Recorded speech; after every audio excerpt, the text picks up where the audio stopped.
There we go. We haven't even got the preview in. What's happened to the countdown? I know. You know what? I was going to do that, but after the last time where I did it twice, I was like, no. That was such a fail. I was like, oh my God, no. Whoopsie. Well, I've got the notification now to say we are live. We are indeed. We are live. I don't know to who we are live to, but however, we are live. Oh, wow, that jumped. Like, it went from 0 to 3. Like, just suddenly it was like, 3. We've got 3 viewers. Woo! have we got some cheesy music we can play while we're waiting for a few more people to come into the chat room? Hi, Nicola. Nice to see you. Got another 1 viewer. Oh, now we've got 7. How did that work? Okay, that jumps real quick. Rightio. Well, hello, 7 viewers. It's lovely to see everybody. Evening, 8. Nicola. Ooh. Oh, lovely regular. Come say hello in our comments, guys.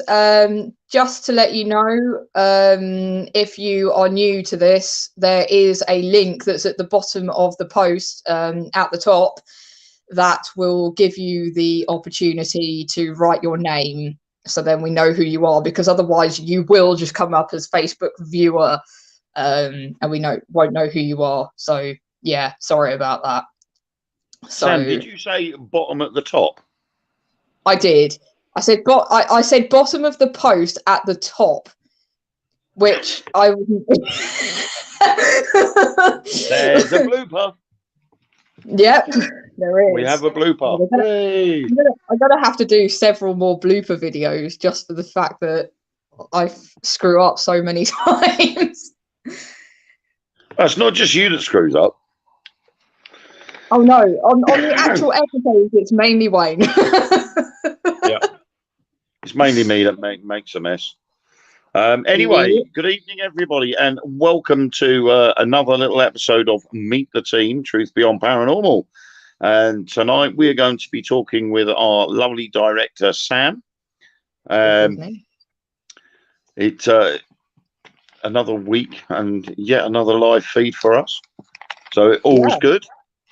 So we're going to crack on straight away because we are a little bit pushed for time tonight. So we are going to get cracking with some questions that I've already pre-programmed into my wonderful PDA here. Look at that. Who needs technology, eh? Old school. Yeah. Best way to do it. I agree. Right, so we're going to start off. Obviously, Truth Beyond Paranormal is made by Portrait X Productions, which is your own company that you set up for your modelling and filming for your other little projects that you do. So people that don't already know, Truth Beyond Paranormal is made by Portrait X Productions, which is Sam's little company. Strange noise behind me. Ignore that, people. So, what gave you the idea to start Truth Beyond Paranormal? So my idea with Truth Beyond Paranormal, I was seeing a hell of a lot of people that were going out doing their own paranormal investigations, but they weren't really uniting themselves, if you get what I mean. So I wanted to have the opportunity or give opportunity to many teams to come into one team and actually have a show dedicated to the paranormal, but for all of the teams involved. So if you were coming from Wales or London or Hertfordshire or, anywhere in the country, I wanted everybody to be able to come to one place to be able to experience everything that we get on a night together and then make that into a actual episode. So that was where the initial idea came from. And then it kind of went into being Truth Beyond Paranormal, really. And now we have quite a few people from all over the country, and it's brilliant to be able to have all those people in one place, really. So that was my idea with it. And it just kind of grew from there, really. And I've really enjoyed what we have done together so far, and we've come a long way, and I'm very proud of what we have accomplished. It's great. Yeah, because at the moment we currently stand at about, I think it's 5 or 6 separate teams from around the country. We've got Peter Ling with us, and he moved from Suffolk up to Oban in Scotland. And it's brilliant that him and Anna have decided, that if we ever up that way under the Truth Beyond Paranormal banner, they will work with us. So it's to go far and afield with different teams coming under that banner of Truth Beyond Paranormal. It's had the effect and the desire of what you've wanted to set out to do. To unite teams under one banner and all investigate and all look for the same answers, which is what we're all after in essence.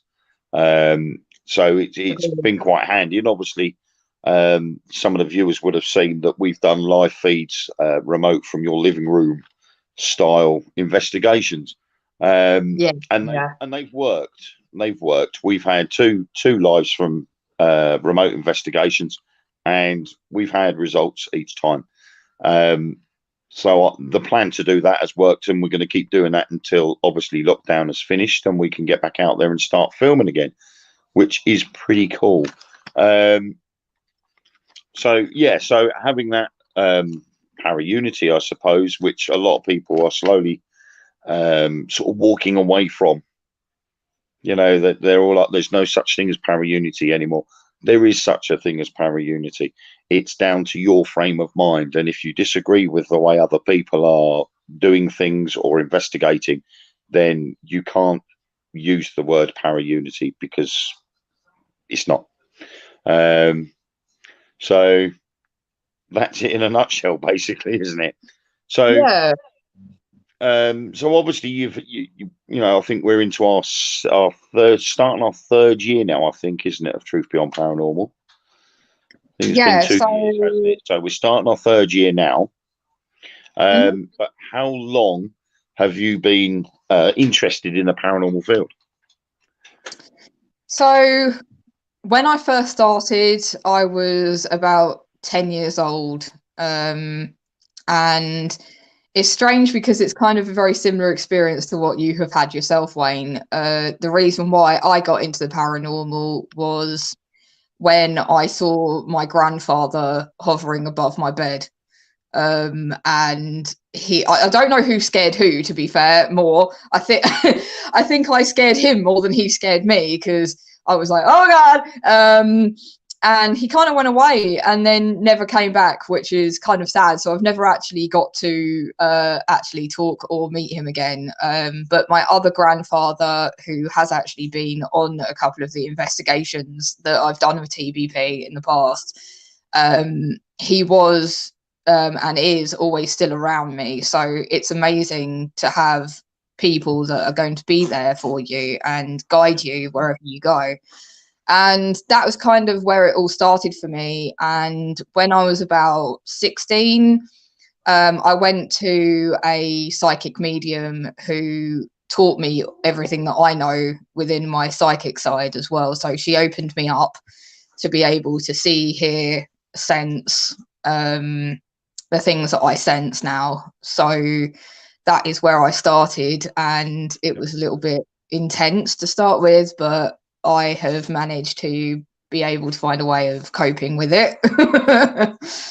And being able to hone that sort of ability and that gift to make it better for myself and better for everyone else around me, so it's not so crazy. Yeah, I mean, obviously, because obviously me and yourself and Marcus, we met doing the Most Haunted Experience events when I was working them, and you were there as a guest. So obviously that's how we originally first met. But what actually made you want to work within the paranormal field itself, rather than just going to events for fun and maybe working on your abilities? What actually made you decide that, this is what I want to do? I want to go out and do this and film it for people to enjoy. I think a lot of the times we've always seen the likes of YouTubers and paranormal TV shows, whereby they decide that they're going to kind of give in to a lot of the entertainment side of everything rather than the actual truth of what people find when they're looking for the paranormal. And I have always wanted to be able to find a way in order for the viewers to be able to witness what we witness in real time. And I felt that the best way to do that is to do it live for everybody through a group, which we now do.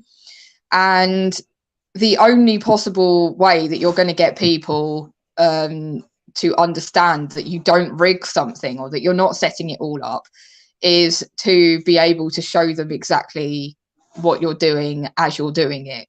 So that was the only way that I could see of making that a successful thing.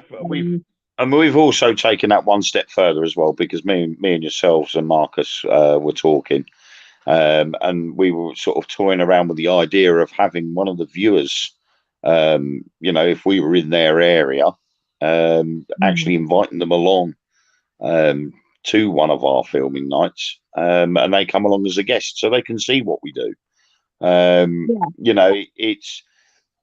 It's very difficult, because when you see a program on TV, you can very easily turn around and go, that's fake. Someone will be on the camera throwing this or doing that, and so on and so forth.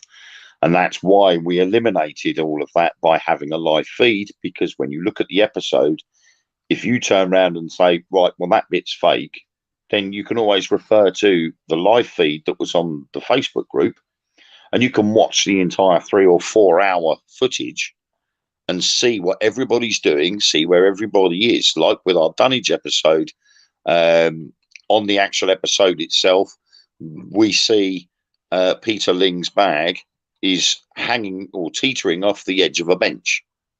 Now, in real time on the live, you see it going over and then it stops. Yeah. But on the actual episode itself, it's my voice saying that Peter's bag had started to tip over the edge, and it ended up hanging off the edge as if something was holding it up and stopping it from falling. And then the camera turns and you can see the bag hanging off the edge.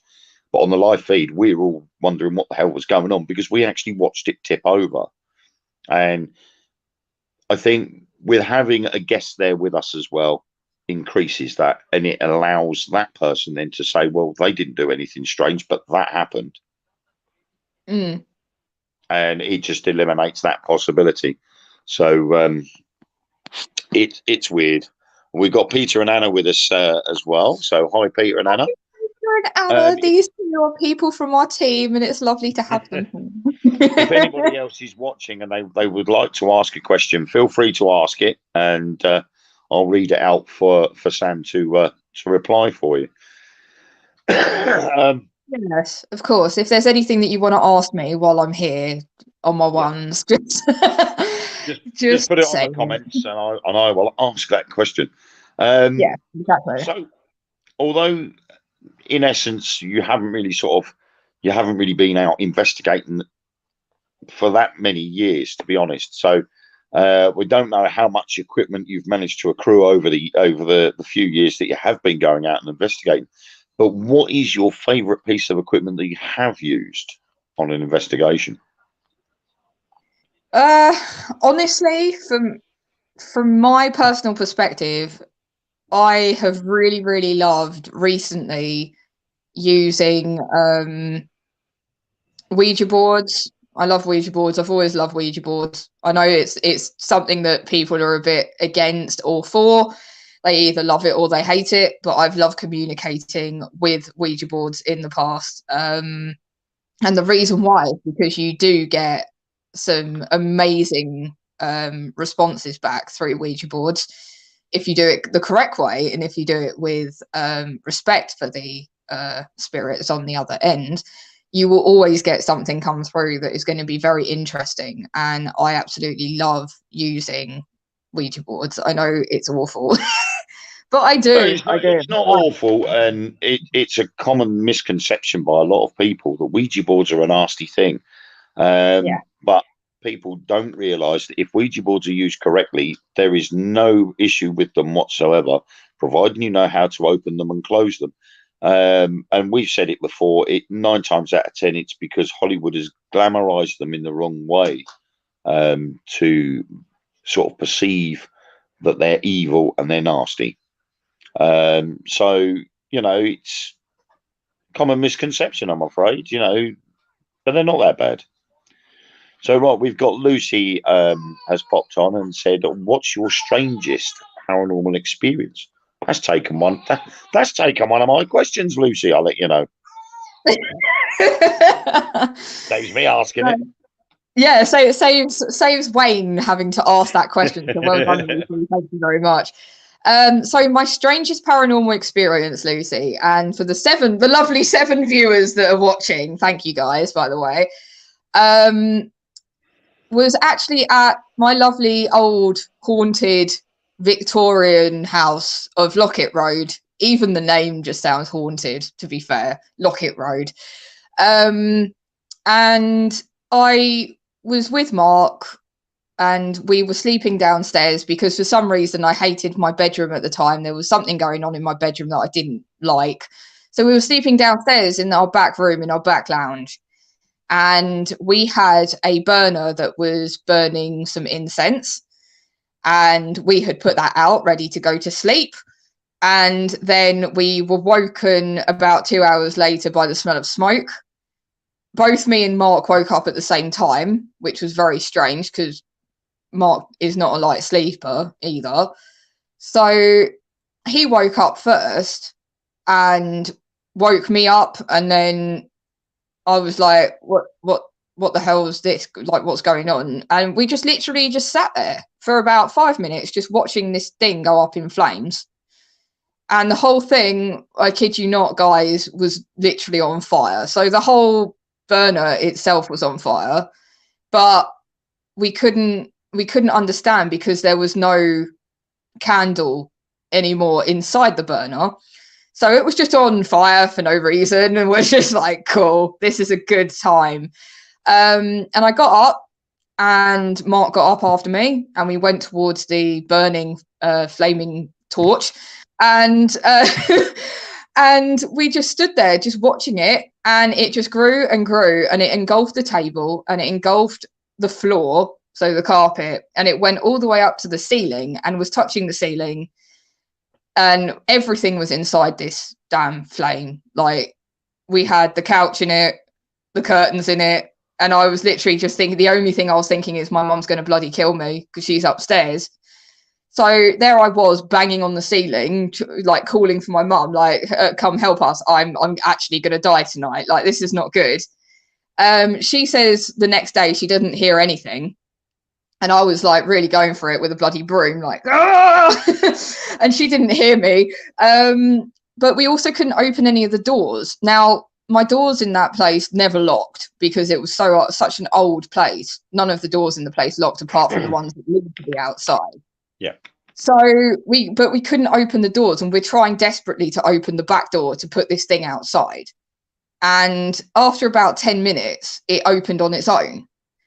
And we were like, what? This doesn't make any sense. And Mark just literally just grabs the damn thing and just throws it outside. And when he came indoors, he said, what? He said, wait a minute. He said, how did I pick that thing up? It was literally like a burning mass.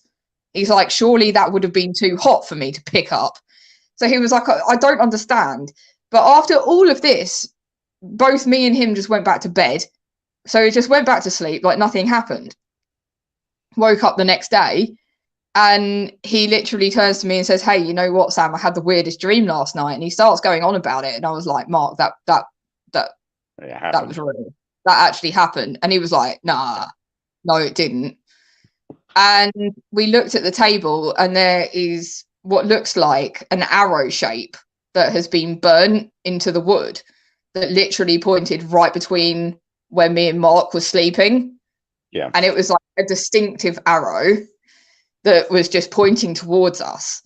And I told my mum this. She didn't believe a bloody word that I was saying until she found the lobbed burning thing across the garden. So over the other end of the garden where Mark had thrown it, there was just this like burnt out looking thing, charred remains of this thing. And she was like, oh, so that did happen then. And I was like, it did, and now I'm terrified. Yeah. So that was the first encounter that I had with the entity that Peter Ling and Anna had got rid of me a couple of years later. So that was the first experience I had with it. So you can imagine how intense it got over the years. Right. Okay. Well, that will connect in with a question that Nicola's just asked. I say just asked, a couple of minutes ago, just asked. Was that your first paranormal experience, or just the one in particular with that particular spirit that came through, or have you had something previously?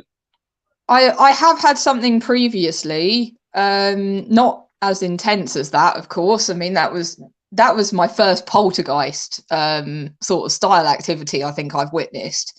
Yeah. Whereby they can actually manipulate things. But yeah, I mean, I'd had things before that whereby I'd had I used to do little paranormal investigations with Mark long before we did TBP and stuff. And we did have an experience one time where I was recording a ghost or a spirit, as they call them, and just randomly out of nowhere, it cut my phone off from recording and then started to play itself back in front of us. So we had the phone in front of us, between us both, and we were just sitting back like talking, and then suddenly it just started to basically rewound all of the recording and then started playing it all for us. So I was like, okay, cool, thanks. We have also had, when I went to the psychic medium I told you about, guys, earlier, she said a lot of the time, if there are spirits that want to talk, because she likes to record everything, so then I have it on a tape, so then I can listen back to it, to refer back to it. And she said, but a lot of the time, if they don't want you to hear something, you won't. You will not be able to listen to it. They won't allow you to. So I was like, okay, well, that's a bit weird. But I didn't think anything of it. This is the first time I'd seen this lady. She had got everything completely correct and spot on, which was weird because I'd never met her before in my life. But I got home with this little tape and I put it in the little tape recorder thing because I wanted my nan to listen to it. It was still alive at the time. So I put that on and it was just dead air. There was nothing on it. Apart from like literally right at the end of the tape, there was one bit that obviously it wanted me to listen to because then it played fine. But the rest of the tape, there was nothing on it at all. And that was quite a weird experience. That was quite a weird experience. But other than that, those are like the first sort of experiences that I had, really. Okay. I think we can all pretty much answer the next question. We got a Facebook user. We're not too sure who it is because they didn't put their name after it. So at the moment, we don't know who you are, Facebook user. But do you use trigger objects at all?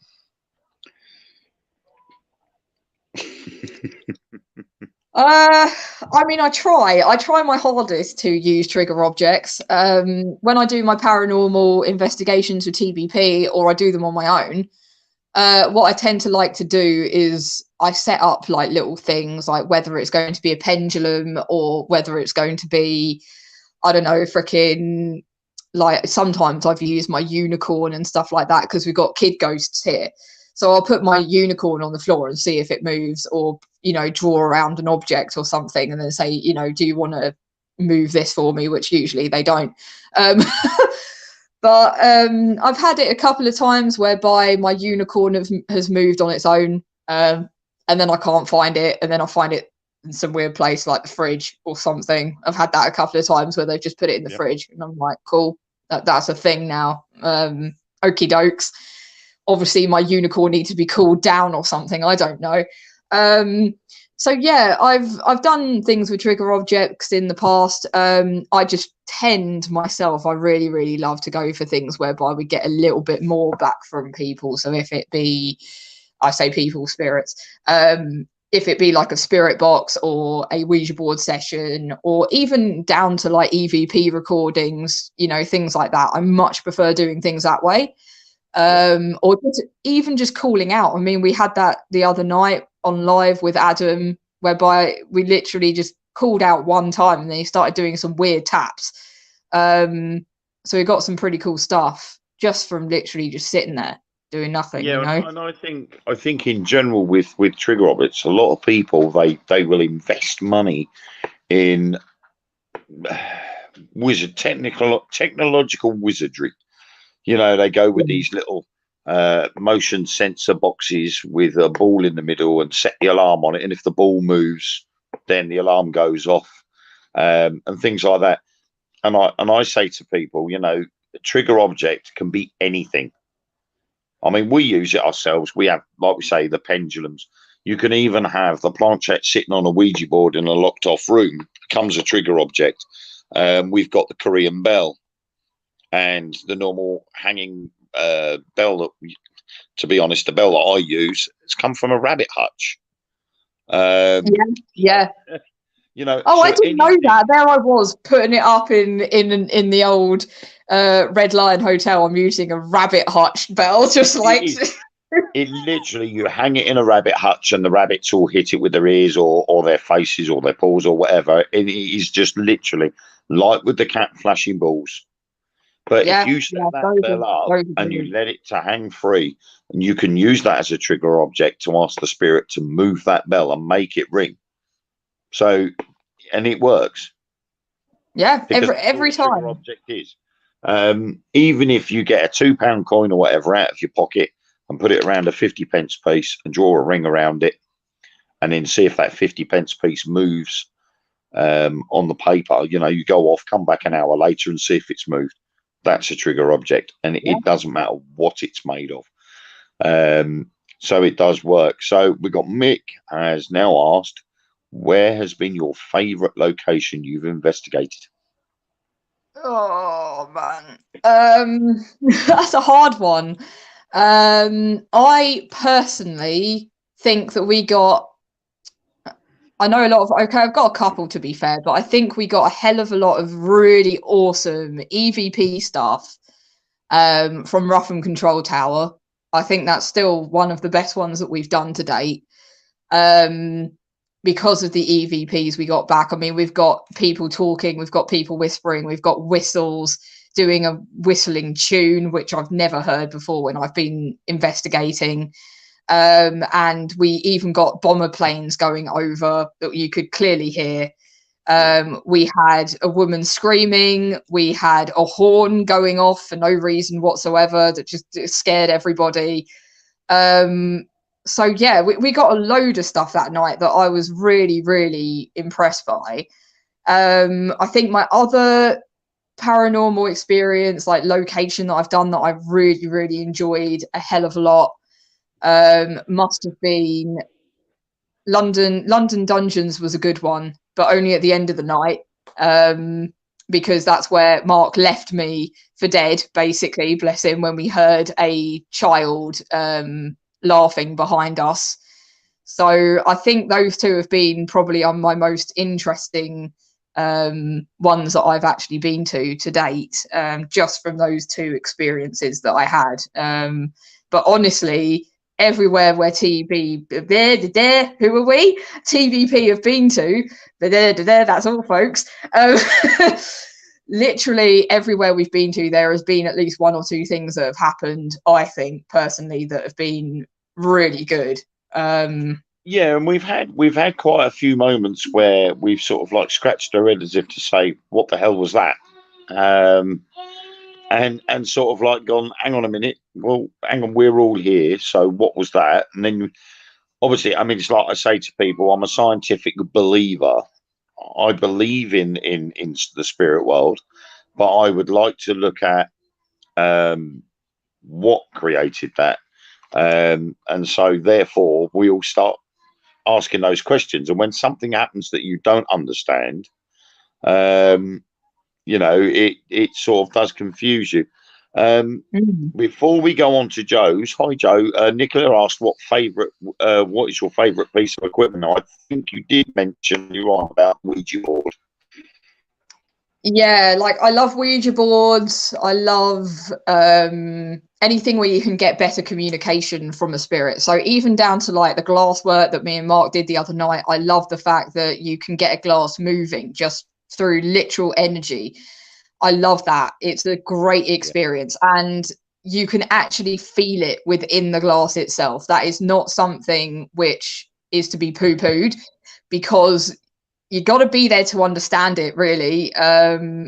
Like Wayne said earlier, I'd love to get some of you guys to come on board some investigations with us, because you guys will be able to feel it for yourself, what I'm meaning.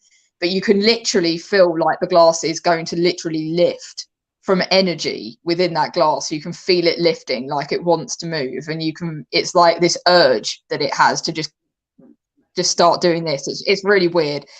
I mean, I don't know what other paranormal equipment really that I love to use. I love using spirit boxes as well. That's one of the things that I've always loved to use. So basically, you're an all-rounder equipment lover. Yeah, I love equipment. I do love a bit of equipment, but also, honestly, things like infrared cameras and night vision cameras is brilliant as well, because you can just literally, there's stuff that you usually would not see in the dark that you will with things like that. Yeah, I mean, I personally, I'm not too keen on going over the top with technology. I'm sort of I'm more of a favourite of the old school style. You know, like I say, £2 coin on a piece of paper with a coin around it, a video camera, your own eyes and ears, and simple tools like the dowsing rods, things like that. I prefer to use those rather than going down the expensive route and getting all these gadgets that really just flashy lights with a battery, you know. And to me, you know, it ruins it. In some cases, that's why I love to go for the cheap stuff, because you really do not need, like, just so you guys know, when we come back onto doing our investigations out and about, I have actually acquired some really cool new equipment that I'm going to be looking to use. But it's just literally things like look-off cameras, you know, things like that, that kind of is almost like a CCTV thing, but it has a little bit more cool stuff on it for paranormal stuff. But I just acquired that. Yeah, just acquired that through just literally just looking online, finding some cheap stuff. You know, it doesn't have to be anything expensive. And I just went for all of the really cheap stuff because it will do the job. And I think also is like, as we mentioned about inviting one viewer along every now and then to a filming event, is a piece of equipment that we could use as well, because exactly people that are sort of more on the outside of things and they enjoy watching the shows, but don't actually go out and investigate themselves, but would love to. You know, they've now got the opportunity where they can come along with us and be part of the filming. And the way I look at it, I think to myself, this person's going to enjoy what we experience, and that exactly is a great piece of equipment. The fact that that person could be nervous, could be frightened, could react in a completely different way to everybody else, and in a sense, that sort of creates a better atmosphere, not just for them, but for us, but for them as well. Yeah, agreed, completely. It is pretty good. And I think Joe said what first got you interested into the paranormal. You keep skipping questions. Yeah, I'm trying to go back through them. Well, I've tried to keep it as close as possible, but Joe did ask before Kim's comment about the banger Harwich, which everybody sort of like went, "Woo, what's that?" What first got you interested into the paranormal? I think Joe joined us a little bit late after you did explain something. Yeah, so what first got me into the paranormal was realizing that I actually had the gift of being able to see spirit. When my grandfather came to me and hovered over my bed at night, and I scared him, so he never actually came back, which is quite sad. But I then was able to see things like I had an experience where I saw a soldier walk out in front of my mum's car, and I screamed, and my mum went absolute nuts at me because she was like, you know, I nearly crashed the car, Sam, like, come on, don't scream out of nowhere. And I was like, somebody just walked in front of the car, I'm sorry, but it looks too real to me. One of my other experiences I had as well, which made me, you know, obviously get more interested into the paranormal, because I wanted to understand why was I seeing these things that nobody else was seeing. And I was working at a sandwich bar, and somebody had walked in with a horse and a pail, like a pail and a horse. And I was thinking to myself, I'm pretty sure they don't want a bacon sarnie. But I had said to this lady in the back, who was cooking all the food, and I said, look, somebody has just walked in with a horse. Now, I don't think that that's real, is it? Am I just seeing shit? Like, am I just seeing stuff? And she said, Sam, that's actually really accurate, because here was the stables before. So she said, you must have tapped into something. And I said, I don't know why I would tap into that, though. And she said, well, maybe you should look into it.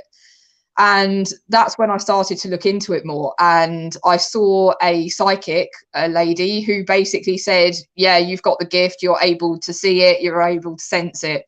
You're able to hear it. If you want to open up to it, which I did. And as scary as it sometimes is, it's a great gift to have, because you can help people. You know, you can put people on the right path when they need it. It's just that sometimes it can be a bit scary. You've got to you've got to hone it. You've got to hone the gift, and you've got to understand when it's okay to do something and when it's not. And how best to basically control it as well. So then it doesn't just do it at random times when you least expect it, basically. Yeah, I mean, Bianca has said that, like, you know, she's had the same thing. She got out of the car because she thought she'd run someone over. You know, that's quite scary, really, when you experience something like that, and you know, you stop the car quick and get out and go, well, there's no one here. Where did they disappear to? You know, so it does. Joe has then said, have you ever been drawn to a piece of equipment? And if so, why or how were you drawn to it? On one of our investigations that we had, I was really drawn to, you know, I can't remember what it's called now. That's good, isn't it? That went well done me. The yellow thing, where it went wrong. When we were at the Norfolk Tank Museum, and I completely forgot. EMF reader, that's what it's called. Damn, how did I forget that? But yeah, it went wrong when we were at Norfolk Tank Museum, and I walked over to Wayne, and he was talking about how it's not meant to do what it was doing. And he also had his K2 meter next to him at the same time, and it was stuck on red. And he said, again, that's not meant to happen. I don't understand why these two things are doing this at the same time. And I was completely blown away by that, because I'd never seen anything like that happen. And I don't think Wayne had at that point either. No. But he was just like, what is this? So that was when I started to get drawn to the EMF readers a little bit, and the K2s more, because I started to realize that things can really manipulate them very well. And it's also where I started to get a little bit of my interest for the Ouija boards as well again, because I've always loved them, but I kind of went off them for a little. But then we had somebody that came through at the Norfolk Tank Museum again to actually call out about the replica tank that was made there that we hadn't said anything about out loud. And then it just literally came out and said it on the board and said its name's Deborah. And I'm like, well, that just says it for me. Like, it knows what we've been, you know, what is here. It was so weird, you know, and that's definitely another reason why I love that. To be honest, I thought that whole night was weird, because it was absolutely freezing that night, wasn't it? It was the coldest night that we've ever had on TBP. I think I couldn't feel like anything. I mean, it was a big warehouse, but rather than closing the door to stop the wind and the rain from coming in through the door and making it freezing cold in there, they'd left the door wide open, hadn't they? And it was it so was choppy. And I think the so, only so saving cold. grace of that was the display cabinet right next to the container with the uniforms in, with that the Japanese katana, and that was really bizarre because That all was you very had to strange. do was hold your hand over the top of the sword, and you could feel the heat coming off it. It had Yeah, a form of heat there. I could not describe how the hell, in a freezing cold warehouse type barn thing, it was like a this heater, katana. wasn't it? Like when you Yeah, put your hand over a heater. It was so we freaking were weird. all putting our hands over the top of the blade, and you could feel the heat emitting off of that blade. It felt hot. You couldn't actually physically touch it because of the fear of burning yourself. That's how the heat was that intense.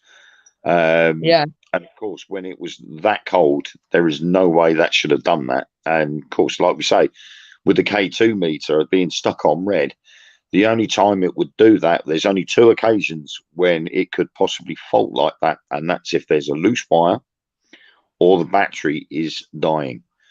Can rule out the battery dying because the battery was replaced earlier on in that day as a brand new battery. And when I change the batteries to any of my equipment, I always check the wiring on them first. So obviously I have to, with the K2 meter, it's one screw unlocks the entire circuit. So I take it off, I check to make sure all the wires are connected, any of the circuit boards to make sure there's no scratches on there that could cause a fault. And as far as I was aware, everything was clear and fine. When I tested it before I left home, it was working. Yet, as soon as we got into that warehouse and we got to the first vehicle, that was when it started playing up. And it stayed on red, and it's stuck on red now. That I won't use the K2 meter anymore because it doesn't matter oh, what I still doing it. Ever since that night, it has stuck on red, and it still does it. I've changed oh the batteries. no. I've reconnected all the cables, so all the circuitry inside now has got resolder on it. So it is now should work properly, but it's still stuck on red. Oh, good. So I definitely broke the K2 that night. That's great. Something did. Damn, Right, something did. Lucy says, "How do you feel before going out on an investigation?" Uh, Sometimes nervous. Most of the time, I'm just extremely excited to get out there and start investigating, especially with these guys because they make it a real freaking laugh. Like, trust me. I mean, you've seen Yeah, the bloopers, so you know what it's like. But occasionally I will get the feeling or the sense that there's going to be something there that I'm not going to particularly get on with or that I'm not going to like. And that's when I tend to get headaches, stomach aches, sickness, nausea, things like that that I don't even particularly want to be feeling before I go out on one of these investigations. But I tend to sort of put them all to one side for the team and just get myself over there and just investigate as best I can at that point. But honestly, usually I don't really get any sort of horrible feelings or anything beforehand. I've probably can only sort of say 3 or 4 times that I've had that in the past when I've gone investigating. But yeah, sometimes I do have the sense of sort of being anxious before I get anywhere. So I'll feel like if I'm going to have a panic attack sort of thing, or loss of breath and I can't breathe properly. And sometimes I'm wondering whether that is because whatever's there at the time is putting it on me. So it's like trying to make me feel what they were feeling at the time. yeah. Probably very likely. So sometimes I get that. But other than that, I don't really get very many other feelings. I think that's enough feelings, to be fair. I feel nausea, I get headaches, I have stomach Yeah, I aches, mean, and I I was feel very similar.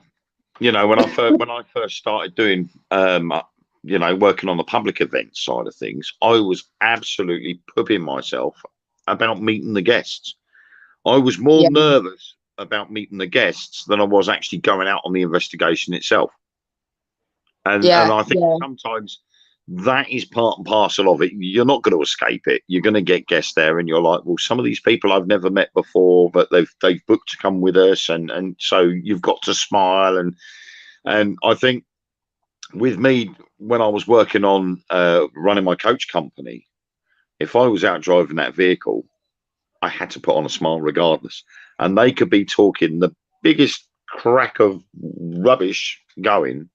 Yeah. And Yeah. I would still have to just sit there and smile and go, yep, okay, no problem. Yep, okay, have a nice day, blah, blah, blah, and get on with it. And I think over the years now, doing the more and more investigations I've done, the more of the coach driver in me's come out. And I'm like, the nerves now go.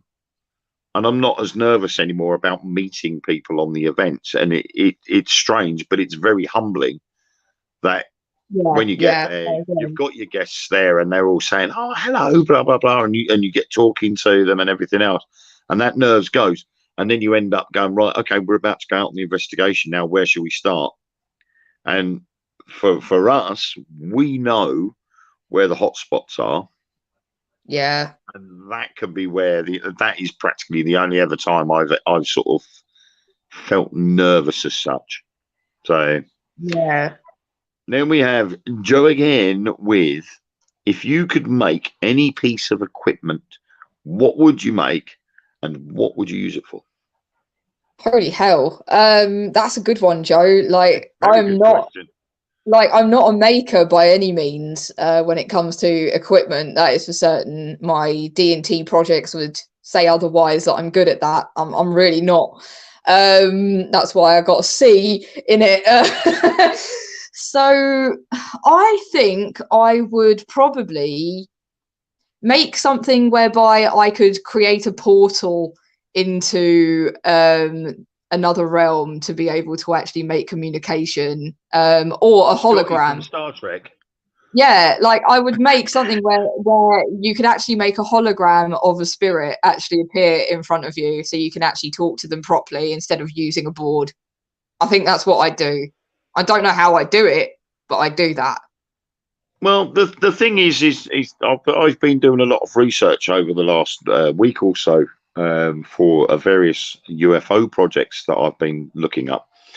And when you go back to the 70s when Star Trek started, or 60s, whenever Star Trek started, you know, they're always talking about warp drive, and warp drive was capable of taking a ship into space and traveling as fast or faster than the speed of light. And Einstein's theory of relativity ruled that out and said you can't travel faster than the speed of light or at the speed of light because there's too many things that interfere. So the theory of relativity ruled it out. Now, within the next 10 or 15 years, a warp engine will be made. The theory they've come up with is said that the theory is sound. It will work. We just need to build the engine. So within 10 or 15 years, there will be an engine available that will make that capable speed. It's just a case of actually building it, producing it, testing it, and then getting it out there to see. And I think it was something like our nearest star is 70,000 light years away. Would take a hell of a long time to get to. However, with this warp drive engine that is being developed, it will get us there in 4.5 years. Well, that's better than... It's better than us getting there and just being like this, as a skeleton. Yeah, exactly. You know, your 6,000th generation has just arrived at the distant solar system. Like, well, at least that was good. The theory behind that is that we've all stood there and gone, don't be silly, you can't invent anything like that. It doesn't work. And now we're at the stage where we are on a virtual horizon as such of a unprecedented discovery that we can travel as fast or faster than the speed of light. So who's to say that if you look at that criteria and say in 50 years time, who says something won't get invented that will enable us to speak and see the spirit world and communicate with it and get an intelligent reply from it? Exactly. Theories have always been there, and theories have constantly been broken. Who would have thought that 40 years ago, 40 years ago on the high street, your mobile phone was the size of a breeze block. No one at that time would have said you will have a mobile phone on your wrist. No one thought it. You were all walking around with these huge breeze blocks in your hands, looking like yuppies, and going, "Oh yeah, I gotta go, what? Bye, sell." And now you can just, I'll be there in 5 minutes. Beep. No one thought that. No one thought the technology would get that small, that it would be, I've got microphone in my finger, earpiece in my thumb. Yeah, I'll be there later. Yeah, no, exactly. And now it's that case. So there is no reasons why you couldn't not invent something. It's having the technology to do it, and we wouldn't be that far away from it. It's it's one of those things. Oh, there we go. Look at that. Lucy popped in just as I was looking.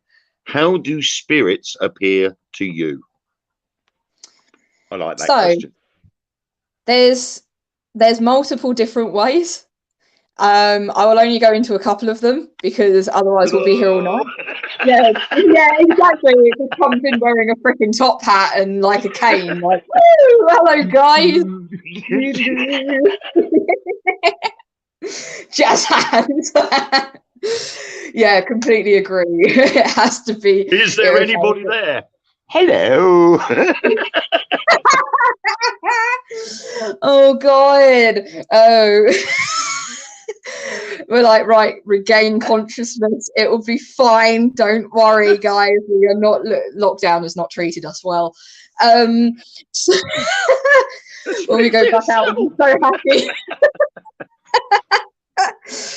So yeah, how they appear to me. This is just an average day for us. It is. It really is. It's actually becoming usual as well, which is quite a worry. Sorry, Lucy. Sorry, we didn't mean to take fun out of what your question was, because obviously that is quite a serious question. But it is sometimes it's the way my mind will think of that question and think of something very silly to reply to that, and before I've actually thought fully of what the reply is going to be, my body just takes over and I just do something stupid. So I do apologise. Sorry. So anyway, on a serious note now, how do spirits appear to you? I don't know anymore. Oh, I feel sick from laughing. So I must admit, I'm getting cramp in my stomach now. Oh God. Okay. Come back to Earth, Sam. It's okay. Sometimes this happens. 3, by the way. 2, 1, relax. Right. Okay. Good. We're all good. So the way that spirits tend to usually come to me, there's 3 different ways usually. So the first way is it's kind of like a movie in my head. So it will play out scenes that it's usually either of their death, how they died, or they want to send me a message, usually for someone else, especially if I'm doing a psychic reading with a person. It will then show me what they want to tell me. It can be a memory that they had together. It could be even down to a past life. I've had things whereby people come through and it's a freaking Native American, with like a freaking staff and everything, and they're trying to tell them I am your spirit guide, but they're not communicating with me. They can't see me. I need them to be able to see me in order for me to help them.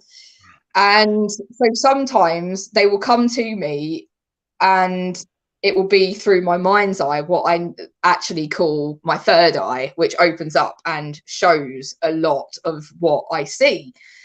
Other times, especially if it's a poltergeist, which I've had a few times, shadow figures is a really big thing for me. I see shadow figures a lot. And they will literally appear as a male or female form to me. And a lot of the times they will have things like white, red, or green eyes. And they will stand there and they will not say anything, not do anything. They'll just be there. And then I'll start to get messages come through to me.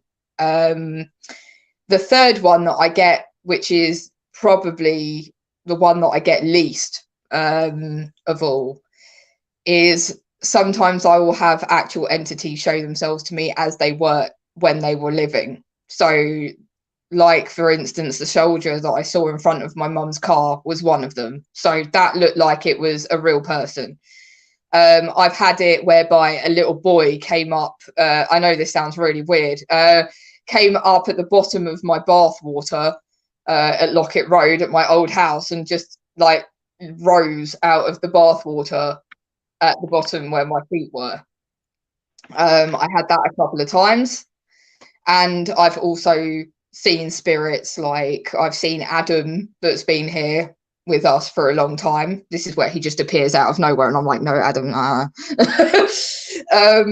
But yeah, he is like a tall entity with dark black hair, quite short, spiky black hair, and definitely a teenager. That is for certain. You can tell from his things that he does that he's a teenager. God damn it. And yeah, he's shown himself to me twice so far. One time it was sitting at the bottom of the bed in the mirror, and the other time it was when I was actually outside the flat itself. So he appeared to me outside the flat at our front door, and he wouldn't let me into my own flat until I talked to him. So those are the three sort of ways that I see spirit.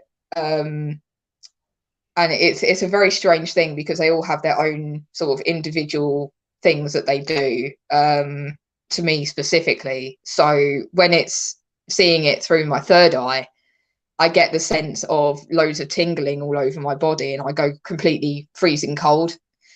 If it's the spirits of like the shadow figures I told you about, a lot of the time I will feel really sick or I'll get headaches. And the third one, which is in my view the worst one, because it is a very creepy experience to go through, that is usually I feel almost faintish, like I'm not actually in my own body at the time, so it feels like I'm an out of body experience. So those are the ways that they come to me, and it's not always comfortable. Sometimes it can kind of feel like you're not yourself, that you're someone else. And I know that people say, oh, that's like, demonic possession or you're being possessed. It's not. A lot of the time it's not. A lot of the time it's just that they want to communicate and they're trying to get really, really close into your energy.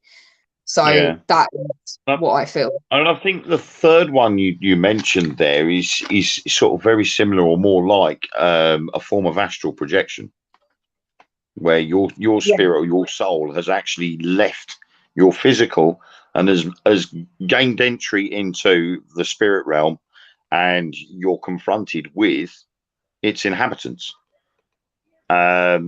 And then obviously, as quick as anything, it's bounced back straight away, and you sort of like got it back there. So, which sort of feeds in pretty weirdly with Joe's question that just came in as I was saying it.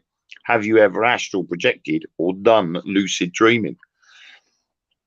So that would sort of tie in with your third answer. It would appear that I would say that's what you've done. Whether you've associated that with astral projection, I think that is pretty much what you've done. Is that third one, that third vision has been an astral projection there. Yeah, it's kind of like having an out. A bit weird. Yeah, and it wasn't very comfortable because it did feel kind of like you were being torn away from your mortal self, which was not the nicest feeling. It was kind of like it felt like my spirit was clambering on to try and sort of fix the problem. Like, nope, this isn't where I want to go. So yeah, I don't unless you're really, really good at that, I don't suggest doing that. It's not funny. Yeah. I think a lot of people have astral projected, but without realizing it. If you analyze documented cases of dreams, there's been a lot of people that have dreamt that they are flying or they're floating across an area, or flying or floating towards something, and they look at it and they think, but the thing is, I could physically feel wind brushing past me as I'm moving along. I could hear certain things, and it felt so real.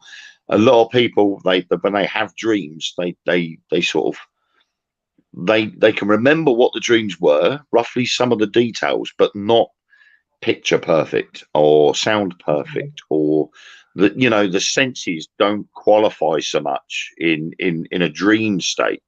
But with astral projection, you could literally get it down to all the exact smells. So if you were you're floating over a forest, you would describe pine trees, or you could hear birds singing and certain things. Yeah. And then there's the big difference between the dream and the astral projection, that the actual astral projection side of thing is that real, that when you wake up, you go, God, I had a dream last night and I could have sworn I was there. And that is quite possibly pointing towards the direction of astral projection rather than a dream, which I love the idea of that, because it's you've got, and because the science really hasn't been looked into so much,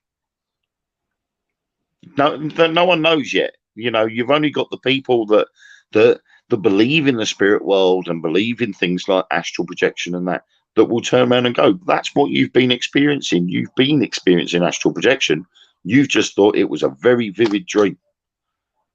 Yeah. And because you haven't accepted the fact that you've astral projected, because you're confused by that, because you were asleep at the time, your mind has come away from, your mind and your spirit's come away from the body. The body's carried on functioning. And we all know full well that when we go to sleep, the body starts shutting down non-essential parts of the body, like movement, and parts of the body that don't need to be active when it's asleep, shuts down. But your mind is still very active. So the possibility there of your mind turning around and saying, right, I'm going to take a vacation from my body now. I'm going to whisk over to the New Forest for the night. Yeah, and this is exactly, at some point next week, Mark is going to be looking into this with you guys, because this is what he does. That's his area, not mine. So much so he will probably go into that with you guys. It's going to be a really interesting experience. I astral project almost all the time. I literally, and with some people, it's a case of, do they class it as daydreaming? You sit there and someone, you go, oh, you were off on a completely different planet. You could talk to someone and they don't hear you, they don't see you or anything. It's just they're sitting there or they're standing there and they're just non-responsive. And then they snap back in and they go, oh, sorry, I was in another world there. So were they astral projection? Were they astral projecting somewhere else because they didn't want to be there? And I've done it so many times. I've just said, I don't want to be here. I do it when I go to the dentist. I don't ever remember the procedures they've done on me, because I've got in that chair. I don't like dentists, but I've got in the chair and I've pretended I'm on a beach in Barbados. And then the key word there is when the dentist says, right, all done. And all of a sudden I'm whisked back here again. And I open my eyes and I'm back in the dentist chair again. And you're like, Thanks for that, mate. Cheers. Barbados was nicer. Yeah, did I get a can?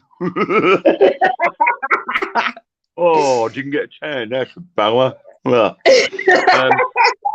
so were you astral projecting when you go to somewhere like that? Because, this is why the science is so far behind everything else. Because we know that the human body is capable of doing one thing, but the human spirit and the power behind the human spirit is a lot more powerful than the physical. Mm-hmm. And Oh, a because hell of a lot. the science has not ventured far enough into that side of things, the answers are there. Again, like I say, it's all theories. And until the theories get proven, you will always have skeptics. Oh, always. I mean, we get them all the time. Amazingly, we haven't actually had very many, which we're very proud about. But, but yeah. Right. Okay. We have astral projection, film in, blah, blah, blah. It's all Joe, and Joe. Yeah. Is there So anyone else that I'm wants to going to give? go. Oh, yeah. Can I ask a question, please? Yeah. No, screw all you guys. Wayne's taken over now. He's got the real questions. Only because nobody else is asking any at the moment. We're all lagging a bit behind. I've got to come in with the Yeah. lifesaver questions. Yeah. Come on, guys. Come and ask So, us some questions. all right, so we know you've been into the paranormal for quite a while. You've been investigating for a while. You've been out with various teams, Most Haunted Experience, etc., to name but a few. But what has been, or where has been, your favourite location to investigate? I think my favourite location to investigate, I'm going to take one or two from TBP. I honestly think that one of our best ones has been the Red Lion Hotel, because there was stuff that we hadn't actually noticed that we'd captured, which was quite interesting evidence in my view. I really, really loved the fact that we had actually captured what looked like a woman's head just walking in front of you with like all this hair. And I was like, what the hell is that? And it was like some shadow of this woman. And that happened twice. And I didn't know it happened twice, but it did happen twice. And we also had what looked like the shadow of a man in like a long coat as well, sort of walking in front of the camera at one point, which I really enjoyed. And then having that weird light anomaly nearing the end of the episode as well. I will never ever forget that. It was the best experience I've ever had doing paranormal investigating. Yeah, I mean, that was something completely different. And when you obviously to zoom in on that, and the eyes they just look like eyes, but they just didn't look like eyes. They looked really, really odd and, in a sense, quite scary, because they were far enough apart from each other, but they just weren't the right shape. They weren't the shape of eyes. They were just like squished triangles. They weren't quite like eyes, but they were flickering as well. So the light was changing in them all the time, and they were just coming and going, but the shape stayed the same. So to see that, and then obviously turn the light on to find it's just a bunch of brown cardboard boxes. Exactly. I mean, we'd gone in there in the dark, really, hadn't we? We couldn't see anything. And then when we actually found the light and we turned the light on, we realized there's nothing there that could have ever created that sort of look. So that was weird. And we also even had like the trails, like we had those trails of light that kept on going up and down as well at the side. Yeah. And it was just the weirdest experience. And I really loved seeing that. Yeah. It was very strange, along with the experience in the reception with the lady walking past. Oh God, yeah, I completely had forgotten about that. That was extremely strange. And unfortunately, that we weren't filming at that point, so that was annoying, because we were just talking to the receptionist, and Marcus had seen it, and I'd seen it out the corner of my eye, and I'm thinking, well, is that my peripheral side vision, peripheral vision, and just seen this black shadow go past, and I've just assumed that it was a person. But I saw the shadow, and Marcus was literally almost facing it, and he saw the person walk past. Only there was no one there. So that was pretty odd in itself. So I'll definitely put the Red Lion up there as one of the most intriguing. I wouldn't have said it was one of my favourites, but it was one of the most intriguing. Yeah. I think it was a favourite for me just because of the fact that we had stayed there as well. And even though not very much went on that night, in the daytime, when it kind of came round to sort of 6 a.m, I had started to hear what sounded like hills on wood floor, but all of the place is covered in carpet. So I didn't understand where there was the sound of hills on wood flooring if there's no wood flooring anywhere. So I was like, how the hell is that happening? And during the night, I'd also heard like sound of dragging as well in the room and stuff. So I think that was why it was one of my favorites. And I'd even caught like weird light anomalies that were happening in that same room as well, in the mirror at the top.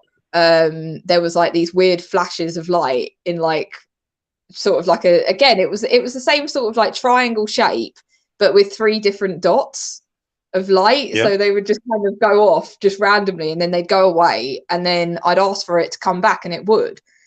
And that's why I was just like, this is weird.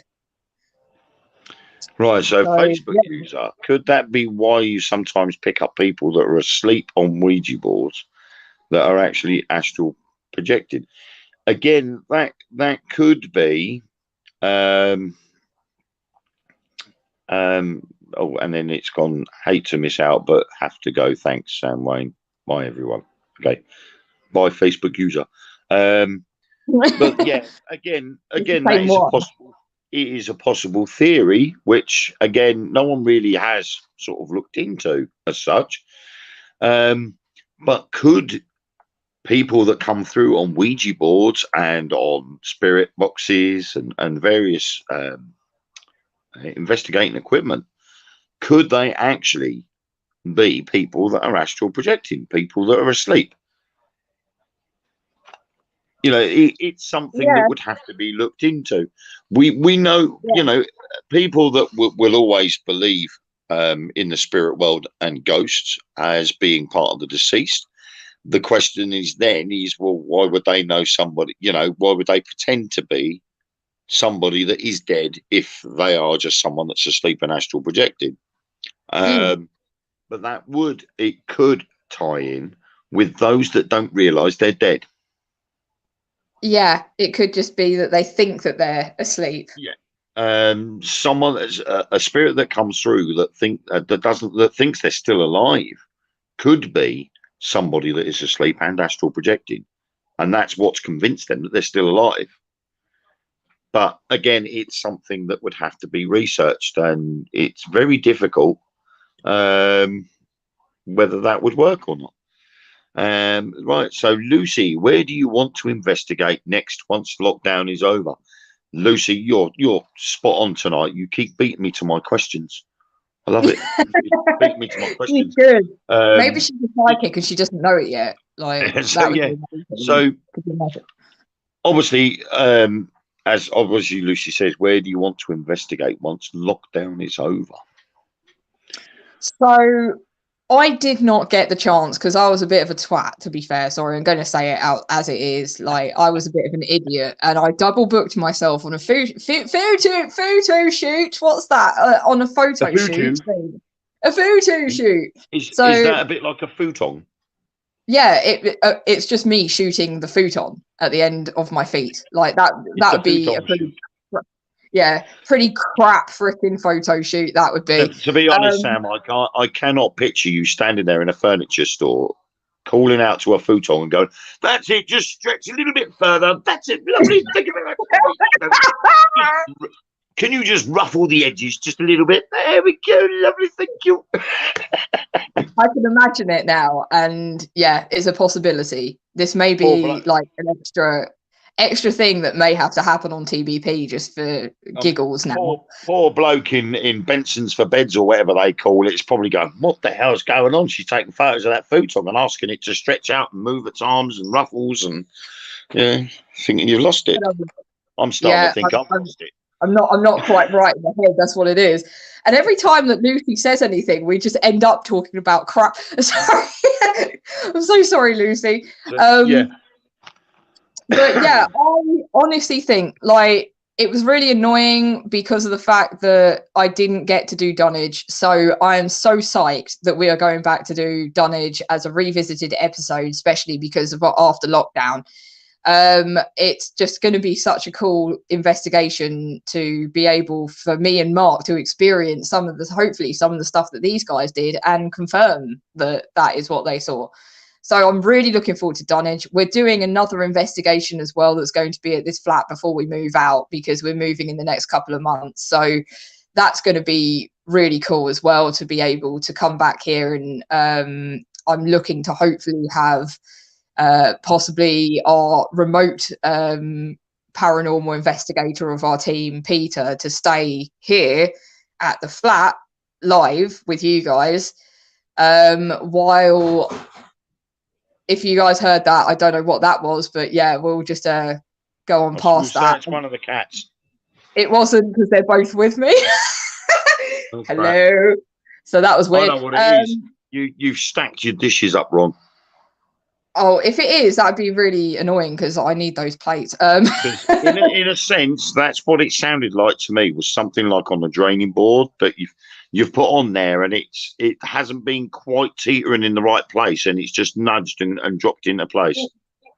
From here, it sounded kind of a little bit like loads of boxes have fallen down on my end. But I'd have to go and investigate that in a minute. Maybe I'll do that at the end of the video, see what's fallen down.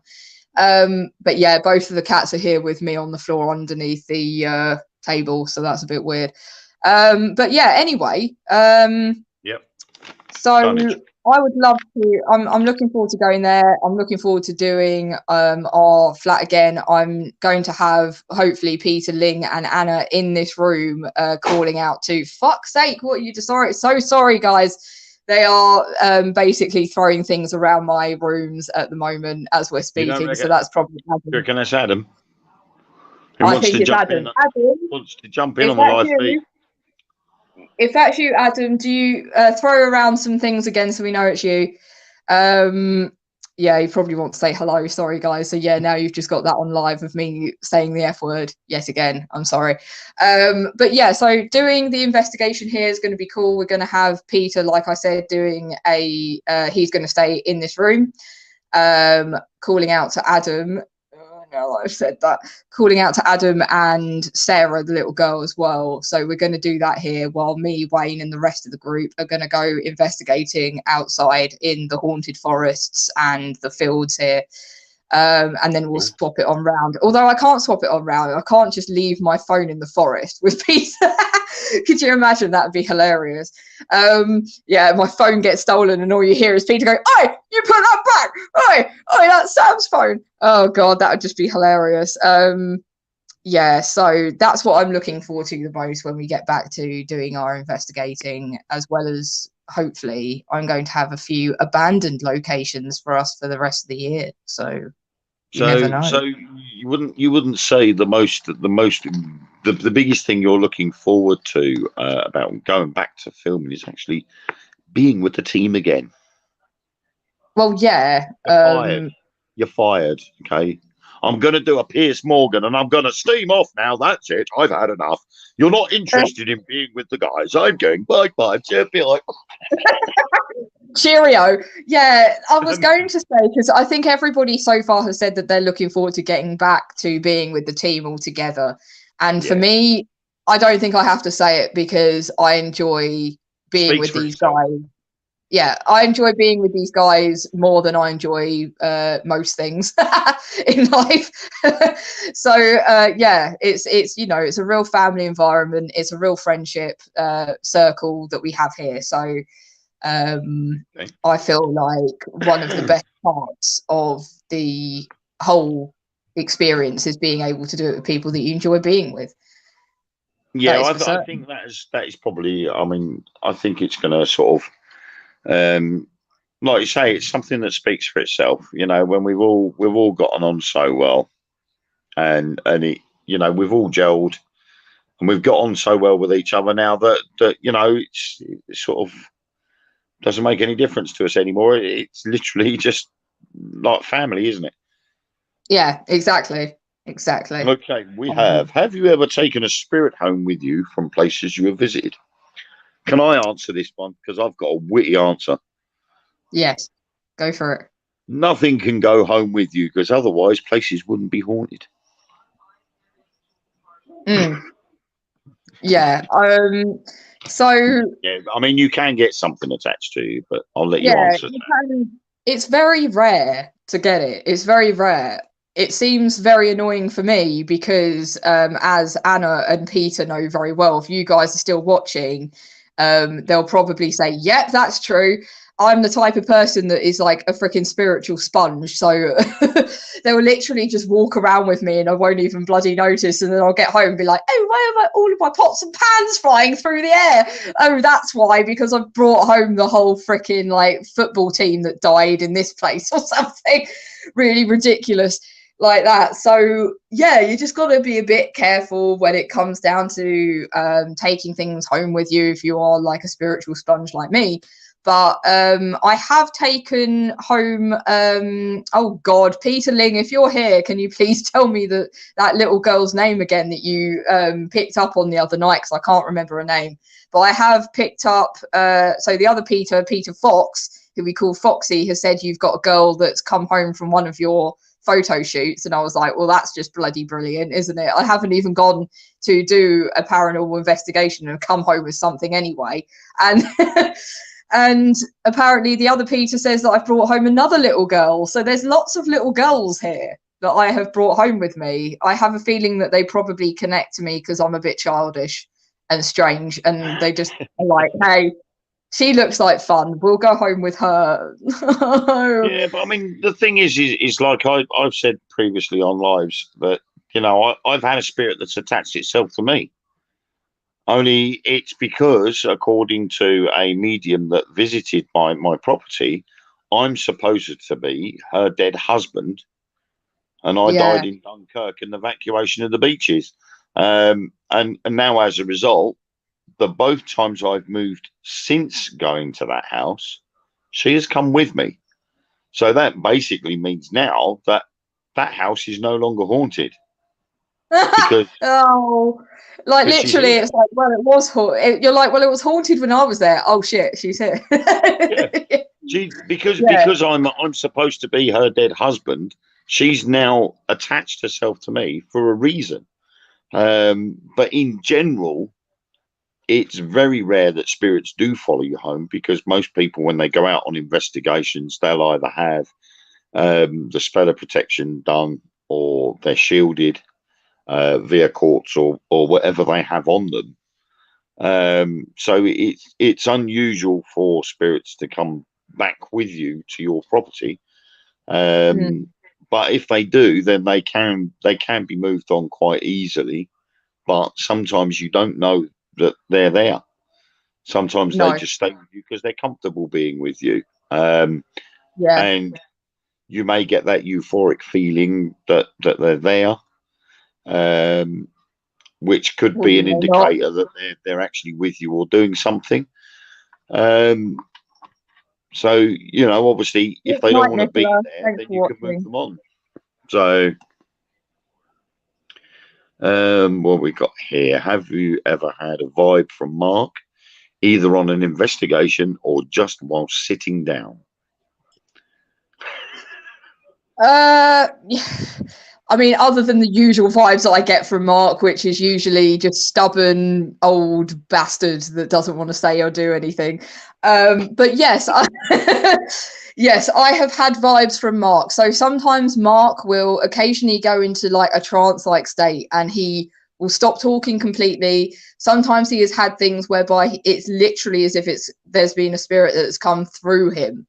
And it will kind of change his personality a lot, because you know Mark, he's quite, I mean, people on here may not know Mark yet, but you will do soon, trust me.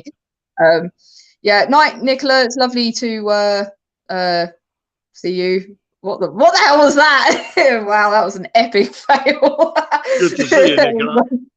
Yeah, see you. But yeah, with Mark, it's kind of one of those things whereby you can kind of tell, because he's quite, usually he's mellow. He's very relaxed. He doesn't really talk very much on investigations and stuff like that because he knows that he's a blocker. So you won't really see him in a lot of our lives and in a lot of our investigations that we do, because otherwise nothing will happen because he will just block everything.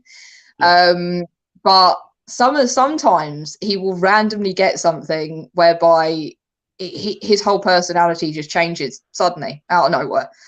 And I will be like, are you okay? And he's like, yeah, I'm fine. And it's like, you're not. Like, I can tell you're not okay. And he will point blank tell everybody, no, I'm fine. Why are you getting like this? I'm fine. And then suddenly, like half an hour later, he'll be like, I felt really strange. I felt very strange. I didn't feel like I was myself. I felt like I was completely somebody else. So yes, the answer to the short answer to that question, Joe, was yes, I do. I do sometimes get and pick up things from Mark, which are sometimes quite weird, but it doesn't happen very often. But when it does, it's usually quite a malevolent spirit. Let's put it that way. Yeah. Okay, right. We've got Greta. Hey, Greta. Put a question in, but obviously she hasn't signed up to StreamYard things, so her name doesn't come up. But Kim's just pointed out that is Greta for us. So, do you have any haunted items? Apart from your flat. Myself. Yeah, I'm a haunted item. Fail. I'm a walking item of hauntedness. So I did I did actually have a haunted item, which Peter told me.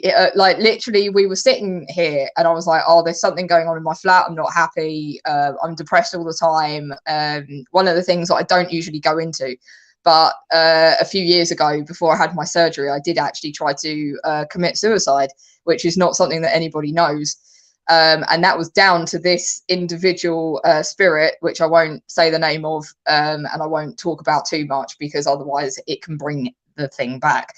So, yeah, and this thing was attached to a mirror, and Peter Ling, who's also called Lingy to us, he picked that up and he said, have you got a mirror in the house? And I was like, yes, I have 10.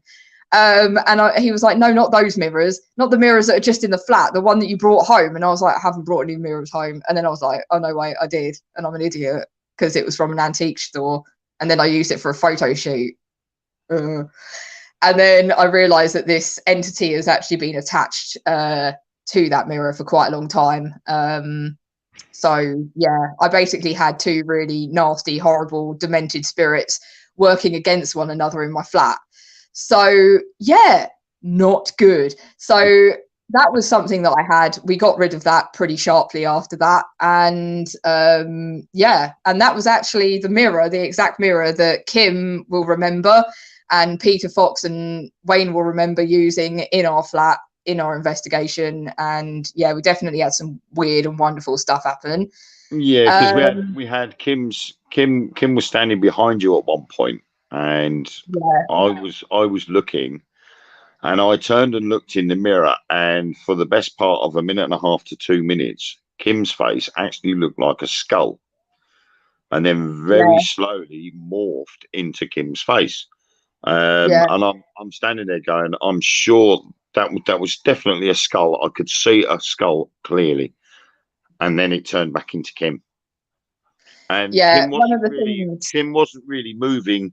You know, Kim was standing still, and so the only way you could say that Kim's face may have looked different at any point was if Kim had moved forward or backwards with the light that was casting on her face, but Kim wasn't moving. So why would her face morph from a skull back into Kim's face, not the other way round? Yeah, and people were you would have expected if Kim had moved, it would have been Kim's face first, and then going into the skull, and then back into Kim's again. But it wasn't. Soon as Kim's face was in that mirror, you could clearly see a skull, and then it morphed back into Kim's face. So that was pretty weird, and that is, in a sense, high up on my strange experience list, I think, because that was pretty weird seeing that. Yeah, it's unnerving as well, because I remember there was quite a few people on the live that night that said that Peter's face was changing as well into like an old man. But it was like elongating, and he was bald and everything. So that was a very strange experience that I probably won't want to have again. But other haunted items, I mean, I have my table here. That's definitely haunted by my granddad. So my granddad on my other side, that is, not the one that I scared away that never came back. And he definitely will speak when we're sitting around this table, and he'll come through spirit boards and spirit boxes and stuff to come and talk to us. Every single time we try and do anything, he always comes through to sort of say hello, and then he goes away again. So I definitely have probably a couple of haunted items in this place, but nowhere near the amount that Peter Ling and Anna has, unfortunately. Sorry to say, guys, no haunted dolls from me. A lot more than what we saw the other day. So yeah. So yeah, right. We're gonna sort of come pretty much to the end of it all now. So I thought I would leave the best till last. Okay. We've had a few laughs tonight, but I've left the best till last. What has been, and obviously this is now going back 2 years. What has been the most funniest experience you have had on TBP? Now, it doesn't have to be paranormal. It could be me cocking up, you cocking up, or any other member of the team doing something so totally silly that you were rolling about laughing. It's the funniest moment you've had. Oh man, there's been so many. I still think today one of the best. Okay, there is a few, so I'm going to say a couple of them. The first one, like top. Let's just go for like a top 5. So the first one on my top 5 list was. Hang on a minute. Whoa. Dun, dun, dun, dun, dun, dun, dun, dun, dun. Top 5. Number 5. He had to go there. I was like, just looking at you then, like, where's he going with this? And then I was like, oh no, okay, no, I get it. We're good. But yeah, in my top 5, definitely my number 1 was when Mark and you were being so freaking professional on that first Upward investigation. You were being so professional, and then Ellen's phone goes off. Like, and starts playing and and we're like, the Little Mermaid theme tune. That was a classic. That was probably one of the best moments that I think I've actually had on doing filming, like all together as a blooper. It was just the best. I think also the moment when Deza met Mark for the first time was a good one. Because he admits later, after we'd all met up and we all went home, he said, this guy that just looks like he's about to come over and just punch me in the face just comes over and like offers me his hand and is just like, all right, mate. And Deza said, I literally thought he was going to headbutt me, because he's just like, and he said, and he just had this face of anger, like pure rage, just walking up to me, and then he just goes, all right. Like, it's just nothing. And Deza was like, what do I do? So yeah, I think that was probably another top 1 for me, because I was like, that just tells you about Mark through and through straight away. Like, that is just him in general. He just looks constantly angry. And I think one of the other ones, I wasn't there that night, so yeah, unfortunately I didn't get to see it, but the wild boar burger thing has to be another one that was on that top 5, because it's just Peter's reaction. So Lingy's reaction to this was just like, oh, Wayne. And it was just oh no. See, the thing is, and I'll stand by it, because obviously we're about truth beyond paranormal. It's about the truth. And I could have very easily, when that clip first starts on the blooper reel, well, you didn't put it in the blooper reel, but on the end credits of the episode, where they go, oh, what's that smell? I could have very easily have gone, what smell? Can't smell nothing. Or played along with what Peter had said and gone, oh my God, that's well nasty. What's that? But no, I openly admitted that it was me from the boar burger. I've never had a boar burger before, and I was going to try it. Didn't realise that the protein in that was so high that I was going to suffer from it later. So I openly admitted it was me. You know, so I could have played along with that and gone, oh no, you know, that's got to be something spiritual. But no, I was quite happy to admit it was me. Yeah, Tim agrees with that one. Oh my God. I'm never buying you one again. I love it. No, we're not going to repeat that. I'm staying well away from the boar burgers. I think I'll have simple fish and chips, but then I'll probably end up giving myself food poisoning instead. Yeah. Like there's so many moments, guys, that we've had together that has just been hilarious. And I just remembered another one, which was when I decided it was a good idea for me and Mark to go to a haunted graveyard on my own, and I ended up tripping and falling to my death over someone's grave and smashed my face into the floor. I like the way you say you went falling to your death, and yet you're sitting here on a live feed. Oh yes, like here I am. I remember I said that actually. I said it on the live feed as well, and you're like, "Did you, Sam? Did you fall to your death? Because you're still with us." And I'm like, "Well." Yeah. You came back from the dead just to do the live feed. And then I'll go back again. Yeah. So that was another one. And yeah, my reaction to that, like afterwards, I was like, I'm fine. You know, like when your pride gets hurt and you're like, I'm fine. Don't pick me up, Mark. I'm fine. And then like 10 minutes later, I was like, damn, my elbow hurts so bad. Like, ow, that was bad.